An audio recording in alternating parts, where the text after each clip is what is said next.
Hello, welcome to the Motoring Middle East review. Today I am most definitely not in Dubai. I'm actually in scenic Jordan to drive the new Renault Duster. Now, the Duster and me have a bit of a history. I honestly didn't care much for the last one. I thought it was very cheap and it felt it. There was not a lot of kit. In fact, it was the most sparse car I've ever driven. But with this one, Renault says they've done well to increase the specification, and I think they might have got there. They actually have a lot of plans in the region. They want to increase from 4 to 6% market share, sell more than 100,000 cars, and the Duster is a huge part of that plan. Can it deliver? So what's actually new about the Duster? Well, if you're looking at the engines, not much. It's still a 2-litre engine, 4-cylinder, 135 horsepower, 1.6 in some markets, and a 2-litre diesel, which we won't get. But that's basically the same platform, and it's still mated up to a 4-speed auto. But it actually doesn't matter because it's an all-new exterior and much more Renault, much more French in its design, much more emotive. I quite like it actually. The old car looked a little bit like a Dacia farm truck, but this one looks a lot more sexy and svelte. And if you take the badge off, there's no mistaking that this is still a Renault. There's also a lot more kit, so now it gets multi-view cameras to help you see out of junctions. It's got blind spot monitoring, it's got remote engine start, a whole bunch of features in there. And of course, the soundproofing in the car is said to be improved by 50%, bringing it much more in line with modern cars. So the idea is not to throw the baby out with the bathwater, because the Duster, believe it or not, is actually really successful. They've sold millions of these cars. So the plan is not to completely redo it, but to come up with a car that actually is a little bit more habitable, a little bit more stylish, and doesn't look or feel as cheap. How cheap, by the way? Well, it's still pretty affordable. It's about $15,000 or 55,000 dirhams in the Middle East and UAE. It'll be different in other markets. I think in Jordan it's quite a bit more. But that's not bad, and that pretty much matches up. By the way, that's the starting price, I should point out. That matches up to where it was before. So really, the only question is, can the new interior, which is actually all new, make this Duster a much nicer place to be? Let's go find out. So here we are in the all-new Duster interior, and what a change it is from the old car, which was pretty poor. I mean, they've got much nicer seats now, much more modern, like some perforated fabric, not bad. But one of the things I really like is the simplest thing, which is an armrest, just like you get in a Land Rover or a Range Rover. Of course, the passenger doesn't get one, which is a bit weird, but hey ho. We have now a Renault card key, so which means we have start stop, which is a nice thing to have. We have blind spot monitoring system on the side here, so that flashes up a little indicator if another car is trying to pass. A nice safety system. What have we got? This is a nice modern steering wheel with proper chrome trimming. Not too heavy on the buttons, which I am fond of. The instrument panel, very, very clean. Still not color up here, so it's monochrome, which is a bit disappointing, but you know, it's a very cheap car. It's 55,000 dirham car, right? Up here we've got a, let me see if I can turn the car on.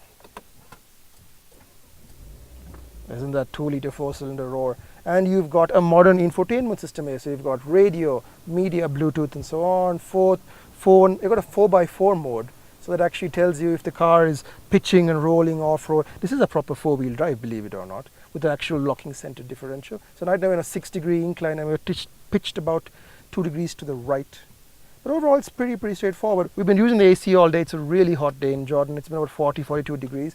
But the AC has been pretty strong. No climate control, but it does the job. And again, some really nice chrome trims here. This is not the top model. The top model actually comes with this glossy finish black system that actually shows you inside the button. Very nice. What have we got down here? Well, one of the really weird things about the Duster is that the speed control or the cruise control or speed limiter system is actually a button down here that you press. Very odd. And this is one of my personal favorites. This is the 4-wheel drive system. So it's 2-wheel drive, auto, and 4-wheel drive lock. But it looks like it's out of the Nissan X-Trail or the Nissan Murano. So why steal if you can't steal from the best? So some Renault parts bin gear here. You got your normal 4-speed auto down here. PRND, I shouldn't have to explain it to you. And manually selectable gears. It's not a very powerful engine, but really I'll leave that to the driving part, which is right next. So let's see how this Duster performs on the road. Okay, so as you can see, things have changed a bit. I've changed my shirt. I've in fact lost my trousers. That's because it's the next day and we didn't get a chance to really finish our shooting. But here we are at a much nicer location in some ways. Actually, we're around the old village of Petra. You know, all know what Petra is. It's an amazing UNESCO World Heritage Site, which I'm about to see, which is why I'm in a slight rush to get you through the Duster drive. So just to give an idea of what's like to drive so far. Yesterday we did about 300 kilometers, mostly on and some off-road bits as well in front-wheel and 4-wheel drive cars. Now the Duster will be sold in front-wheel drive and 4-wheel drive in this market, in our market. But at the moment I'm in a front wheel drive car, and to be honest with you, you could have done everything we did yesterday in front wheel drive. This car is actually quite capable in that wonderful mountain goat way that Dusters are. So let's see what it's like on the road, shall we? Normal gear stick, 4-speed auto, nothing too crazy. So 2-litre engine, 135 horsepower as I said. It's not the last word in acceleration, but you know, it gets the job done. AC is actually quite strong. I was surprised how good the AC was yesterday, because the old AC was, this is okay, but they've done some work here. And the new interior is much nicer. The first thing you notice straight away is the 50% better soundproofing, and that was a hump that just went over at full speed. See how comfortable it was? Camera didn't even shake. Suicidal Jordanian driver, of course. Jordan's a really interesting place. You can tell that it's not the most well-off place in the world. So a car like the Duster makes a lot of sense. It's just a nice, simple car that really is robust and straightforward. Is it exciting? Not really.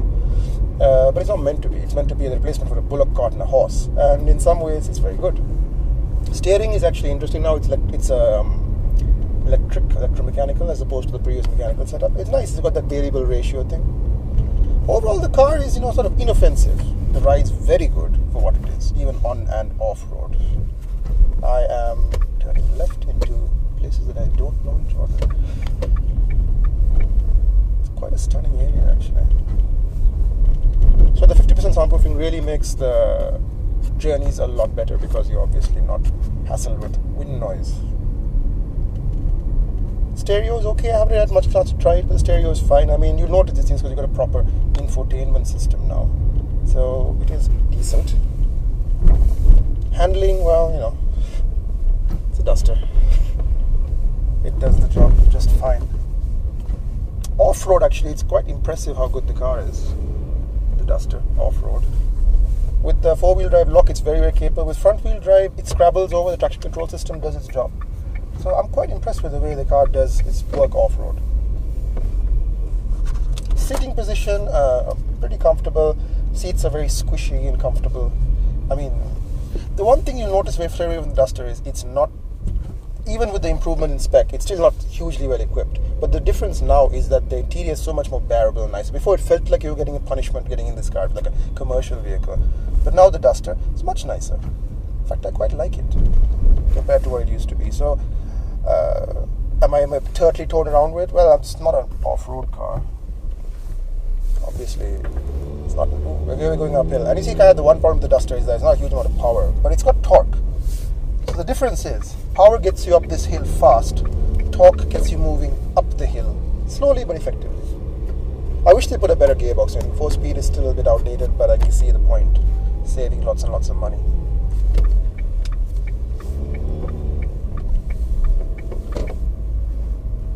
It's hard to rate the Duster because honestly, it doesn't matter how it drives. It doesn't matter how it feels. The main thing is, how does it hold up?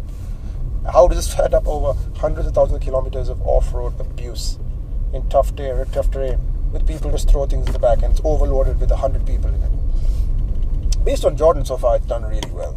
I think in Dubai it's going to be interesting because we drive a lot faster here. The top speed is around 100, 110. But in Jordan, it's fine. But lots of happy people in Dubai. So I can't see why they would be happy. I see lots of hills in Jordan. It's a bit of a brave thing bringing a fairly weak engine like this out here, but I can't see anything because of the sun. But it does the job. It does the job. Fuel economy is pretty decent as well, about 10 litres per 100 I was checking yesterday. And yeah, that's it. It is a car.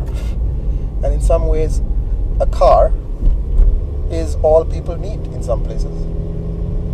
So, in that respect, I think that's enough on the new Duster. Next time I drive it, hopefully one of us driving it in Dubai.